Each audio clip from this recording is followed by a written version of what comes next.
Iconik is the first solution of its kind. So our work to stay on the leading edge of media management never ends.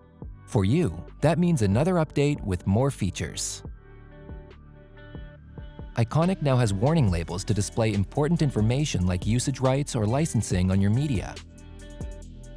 Warnings are created in the metadata panel. These messages are hard to miss, so you can know that your sensitive content is even more secure. Another new feature in this update is metadata subcategories. Adding a subcategory to an asset or collection will only show some of the metadata from the head category.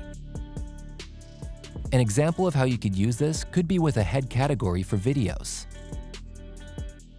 The data you want to see for sports and news videos is different, so a subcategory for each will filter out what's irrelevant and present a clear view of your data. And this update still has more.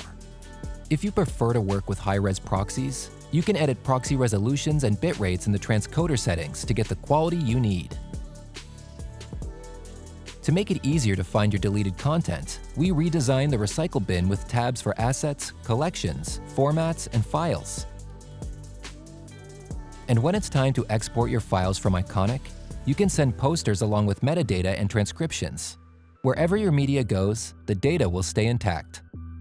Iconik is all about removing barriers, and these updates will free you up to create and manage media even better than before. Go ahead and try it out today. This has been Iconik, unifying creative minds.